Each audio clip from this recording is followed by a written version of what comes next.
अस्सलाम वालेकुम नाजरीन, मैं हूं दिल नवाज़। आप देख रहे हैं other info TV YouTube channel. उम्मीद करता हूं आप खैरियत से हैं।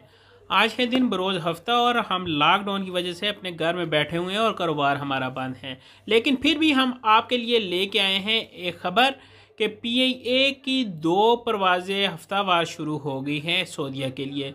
सऊदीया के किस शहर के लिए परवाज़ें शुरू हुई हैं और टोटल अब कितनी परवाज़ें जाएंगी, किस किस शहर से जाएंगी और किस किस जगह जाएंगी, डिस्कस करूंगा आज के इस वीडियो में।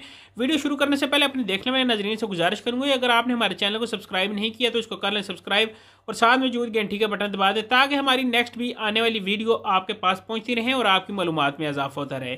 ये नाजरीन, पाकिस्तान की सिविल एविएशन अथॉरिटी ने यह ऐलान किया है कि PIA ने जो है वो अल कसीम के लिए भी हफ्तावार 2 परवाज़ें चलाने का शुरू कर दिया गया है, जो कि स्टेशन मुल्तान और इस्लामाबाद होगा। जो मुल्तान और इस्लामाबाद परवाज़ें आएंगी और मुल्तान और इस्लामाबाद से ही परवाज़ें जाएंगी। नाज़रीन, आपको पता है आज उम्र का जिस वक्त सीज़न होता है या जिस वक्त नॉर्मल रूटीन में होता है तो जद्दा एयरपोर्ट और मदीना एयरपोर्ट में बहुत ज़्यादा रश होता था, लेकिन अब अल कसीम की इजाज़त मिलने की वजह से आपका जो लोड है वो इन एयरपोर्ट पे कम हो जाएगा। और आपको बताते चलूँ, अल कसीम एयरपोर्ट से मक्का का फासला टोटल 1.5 घंटे का है। तो नाजरीन, ये थी एक खुशी की खबर जो कि अपने नाजरीन तक पहुँचाना मैंने मुनासिब समझा। नाजरीन, वीडियो अच्छी लगी तो मेरे चैनल को कीजिएगा सब्सक्राइब और मुझे दें नेक्स्ट वीडियो तक इजाज़त। अल्लाह हाफिज़, अल्लाह निगहबान।